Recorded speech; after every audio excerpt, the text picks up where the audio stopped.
ഇവിടെയാണ് ഖുർആന്റെ പ്രഖ്യാപനം. മൻ അഹ്യാ നഫ്സൻ ഫകഅന്നമാ അഹ്യന്നാസ ജമീആ. ഏതെങ്കിലും ഒരു ജീവൻ സംരക്ഷിച്ചാൽ അവൻ സ്വർഗാവകാശിയാണെന്നല്ല പറഞ്ഞത്.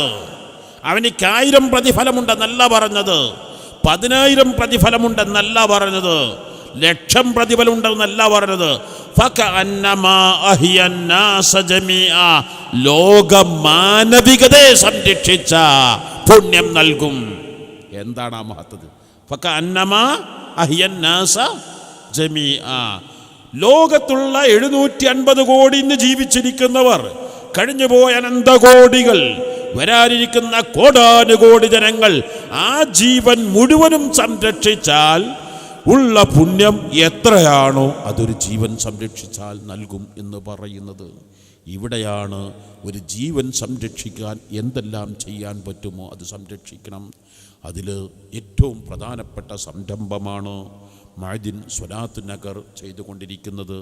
വൈസന്യത്തിൻ്റെ ഭാഗമായി 1 വർഷത്തിലേറെയായി അൽഹംദുലില്ലാ ഈ പരിസരങ്ങളിലുള്ള ഇവിടത്തേക്ക് ബന്ധപ്പെടുന്ന മുഴുവൻ കുടുംബങ്ങളിലേക്കും വളരെ അത്യാഹിത അതീവ ഗുരുതരാവസ്ഥയിൽ കഴിയുന്ന മുഴുവൻ രോഗികളിലേക്കും വേണ്ടുന്ന മുഴുവൻ ശുശ്രൂഷയും ഡയാലിസിസ് ചെയ്തുകൊണ്ടിരിക്കുന്ന, അതുപോലെ ക്യാൻസർ രോഗികൾ, അവർക്ക് വേണ്ടുന്ന മുഴുവൻ ചികിത്സകളും ചെയ്തുകൊണ്ടിരിക്കുന്നത് അതിൽ പ്രിയപ്പെട്ട ഡോക്ടർ നിസാർ സാഹിബ്, അൽഹംദുലില്ലാ ഡോക്ടർ നിസാർ സാഹിബ് സദാസമയത്തും നമ്മോടൊപ്പം 1 രൂപ പോലും പ്രതിഫലം വാങ്ങാതെ നിൽക്കുന്ന ഡോക്ടർ നിസാർ സാഹിബ് ആ രോഗികളുടെ വീട്ടിൽ ചെന്ന് അറക്കപ്പെടുന്ന, വെറുക്കപ്പെടുന്ന, കാല് പഴുത്ത് തൊടാൻ പറ്റാത്ത രോഗികൾ, അവരെ ആശ്വസിപ്പിച്ച് മുറികെട്ടി ശരിയാക്കി അവരെ സഹായിച്ചു കൊണ്ടിരിക്കുന്നത്.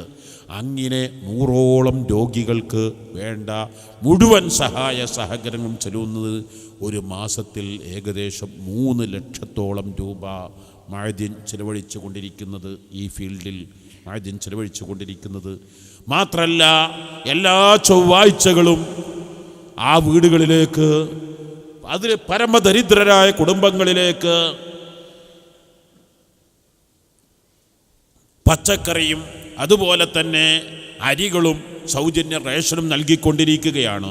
അതിൽ മുനീർ വളരെ കൂടുതൽ, വളരെ ആത്മാർത്ഥമായി ഏത് ആംബുലൻസ് ഡ്രൈവർ മുനീർ ഏത് രാത്രി പാതിരാ സമയത്ത് 2 മണിക്ക് 3 മണിക്ക് വിളിച്ചാലും ആ വീട്ടിലേക്ക് ഓടിച്ചെന്ന് ആ കുടുംബത്തെ ആശ്വസിപ്പിക്കാൻ, അതിലേക്ക് പ്രധാനമായും 2 പേര്, ഒന്ന് റഷീദ് ഹാജി എല്ലാ മാസവും 25,000 രൂപ നൽകുന്നു. റഷീദ് ഹാജിക്ക് എല്ലാ ഖൈറും ബർക്കത്തും നീ നൽകണേ അല്ലാഹ്. അതുപോലെ ഈ സ്ഥാപനത്തിൻ്റെ ജനറൽ സെക്രട്ടറിയായ, ഇതിൻ്റെ ആജീവനാന്ത സെക്രട്ടറി സർവസ്വമായ മാനുപ്പ ഹാജിയുടെ മകൻ നിസാർ എല്ലാ മാസവും 25,000 രൂപ നൽകുന്നു. കഴിഞ്ഞ ആഴ്ച തൊട്ട് നിസാർ എല്ലാ മാസവും 25,000 രൂപ നൽകാമെന്ന് പറഞ്ഞത്. ഇനിയും ഭീമമായ സംഖ്യ ചിലവഴിച്ചു കൊണ്ടിരിക്കുന്നത്. അൽഹംദുലില്ലാ സ്ഥാപനത്തിലെ ഉസ്താദുമാർ പലയിടങ്ങളിൽ നിന്നായി അതാ ആയിരിക്കുന്ന വാട്ടർ ബെഡുകളും, രോഗികൾക്ക് വേണ്ട മറ്റ് ചെയറുകൾ, അവർക്ക് വേണ്ട മറ്റ് ഉപകരണങ്ങൾ പല ഭാഗങ്ങളിൽ നിന്ന് എത്തിച്ചത്. അവർക്കെല്ലാം നീ അർഹമായ പ്രതിഫലങ്ങൾ നീ നൽകണേ അല്ലാഹ്.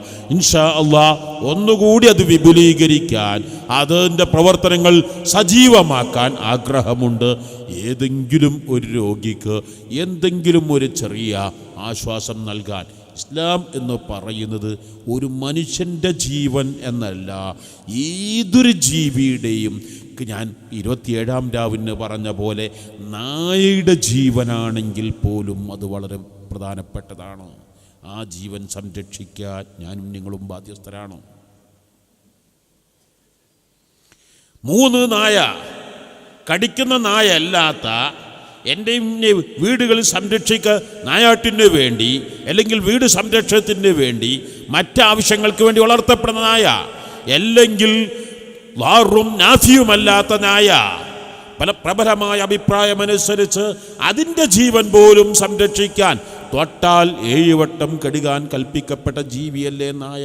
പക്ഷെ ആ നായയുടെ ജീവൻ വരെ സംരക്ഷിക്കാൻ മനുഷ്യർ ബാധ്യസ്ഥരാണ്. അതുകൊണ്ട് തന്നെ എൻ്റെ പ്രിയപ്പെട്ടവരോട്, നിങ്ങൾക്കറിയാമല്ലോ, സഹീഹുൽ ബുഖാരി നിവേദനം ചെയ്ത ഹദീത്താണല്ലോ, ഒരു സ്വഹാബി നായ ദാഹിച്ച് അവശയായി നിൽക്കുന്ന കണ്ടപ്പോൾ കിണറ്റിൽ നിന്ന് വെള്ളം മുക്കി തൻ്റെ ഷൂല് ഹുഫയിൽ ഒഴിച്ച് നായയുടെ വെള്ളത്തിൽ ഒഴിച്ചത് കണ്ടപ്പോൾ സ്വഹാബാക്കൾ ചിലർ അഷ്റഫുൽ ഖൽഖ് സ്വല്ലല്ലാഹു അലൈഹി വസല്ലം തങ്ങളോട് പരാതിപ്പെട്ടു, അല്ലയോ യാ റസൂലല്ലാഹ്, അദ്ദേഹം നായക്ക് വെള്ളം കുടിക്കാൻ കൊടുത്തവനാണ്.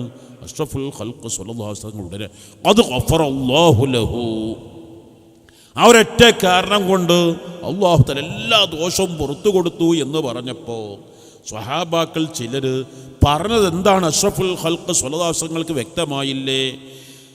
അയിന്ന ലനാ ഫിൽ ബഹായിമി ലഅജ്റാ, തിരുദൂതരെ, ബഹായിമിനെ സംരക്ഷിച്ചാൽ, മനുഷ്യേതര ജീവജാലങ്ങളെ സംരക്ഷിച്ചാൽ പുണ്യമുണ്ട് എന്നാണോ തങ്ങൾ പറയുന്നത് എന്ന് അവർ ഒന്ന് വ്യക്തമായി ചോദിച്ചപ്പോൾ അഷ്റഫുൽ ഖൽഖ് സ്വല്ലല്ലാഹു അലൈഹി വസല്ലം നിങ്ങൾ ഒന്നുകൂടി വിശദമായി ബല എന്ന് പറയാതെ അലാ ഫീ കുല്ലി കബിദിൻ വത്ബാ ലഅജ്റാ, പച്ച ഹൃദയമുള്ള എന്താവട്ടെ, നാട് മാട് ഒട്ടകം എന്നല്ല, പൂച്ച കോഴി എന്നല്ല, നായ എന്നല്ല, ലോകത്തൊരു ജീവനുള്ള ഏതൊരു വസ്തുവിനെയും പച്ച ഹൃദയമുള്ള ജീവൻ തുടിപ്പുള്ള ഏതിനെയും സംരക്ഷിച്ചാൽ വലിയ പുണ്യം നൽകുമെന്ന് അഷ്റഫുൽ ഖൽഖ് സ്വല്ലല്ലാഹു അലൈഹി വസല്ലം തങ്ങൾ പഠിപ്പിച്ചത് സ്വഹീഹുൽ ബുഖാരി നിവേദനം ചെയ്യുന്നത്. ഒരു പൂച്ചക്ക് ഭക്ഷണം കൊടുക്കാതെ പട്ടിണി കിടത്തിയതിൻ്റെ പേരിൽ നരകത്തിൽ കിടന്നു എന്ന് അഷ്റഫുൽ ഖൽഖ് സ്വല്ലല്ലാഹു അലൈഹി വസല്ലം തങ്ങൾ പഠിപ്പിച്ചത് ഇത്ര വ്യക്തമായ തെളിവുകൾ. അതുകൊണ്ട് തന്നെ മനുഷ്യൻ്റെ ജീവനാണെങ്കിൽ, അത് നമ്മുടെ സഹോദരങ്ങളാണെങ്കിൽ, ഏറ്റവും വേണ്ടപ്പെട്ടവരാണെങ്കിൽ എത്രയാണോ അതിനുള്ള പുണ്യം എത്രയെന്ന് പറയാൻ കഴിയില്ല. പള്ളിയിൽ ഇഅ്തികാഫിരിക്കുന്നതോ, ഒരു ജീവൻ സംരക്ഷിക്കുന്നതാ, ഒരു രോഗിയെ ശുശ്രൂഷിക്കുന്നതാണോ, ഏതാണ് മഹത്വം? തുഹ്ഫ 3-ാം ജുസ് അവസാനത്തിൽ ഫർഖുൻ എന്ന് പറഞ്ഞൊരു വാക്ക് പറഞ്ഞതായി കാണാം. ഒരു രോഗിയെ ശുശ്രൂഷിക്കുന്നതാണോ, എല്ലാ പള്ളിയിലും ഇഅ്തികാഫിരിക്കുന്നതാണോ അഫ്ളൽ? റമളാൻ അവസാനത്തെ പള്ളിയിൽ ഇഅ്തികാഫിരിക്കുകയാണ് ഒരാൾ.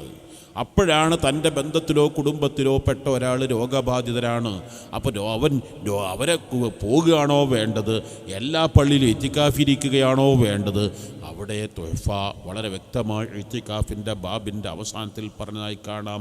രോഗികളെ ശുശ്രൂഷിക്കലാണ്, രണ്ടും സമമാണ്. അത് അന്യ ആളുകൾ, അത് അടുത്ത കുടുംബങ്ങളാണെങ്കിൽ അത് ഇഅ്തികാഫിനേക്കാൾ കൂടുതൽ പുണ്യം ആ രോഗിക്ക് അവരെ അടുത്ത കുടുംബങ്ങളെ സംരക്ഷിക്കൽ അഖ്റബുൽ അഖാരിബാണെങ്കിൽ ഒന്നുകൂടി ഏറ്റവും വലിയ പുണ്യം ഉള്ളതാണ് എന്നൊക്കെ പറയുന്നത്. അതുകൊണ്ട് തന്നെ പരമാവധി ഇൻഷാ അല്ലാഹ് ഈ സംരംഭങ്ങളൊക്കെ മഅദിൻ ഇത്രയും സാമ്പത്തിക പ്രയാസങ്ങളും വിഷമങ്ങളും അഭിമുഖീകരിക്കുന്ന സമയത്തും ഇതിന് ചെയ്യുന്നത് അൽഹംദുലില്ലാഹ് മഅദിൻ ഉസ്താദുമാർ ഓരോരുത്തരും അവരവരാൽ കഴിയുന്ന രൂപത്തിൽ അവരവർ പലതും എത്തിച്ചു. അല്ലാഹു തആല അവർക്കെല്ലാം അർഹമായ പ്രതിഫലം. അല്ലാഹു അക്ബർ, അല്ലാഹു അക്ബർ, അല്ലാഹു അക്ബർ, വലില്ലാഹിൽ ഹംദ്.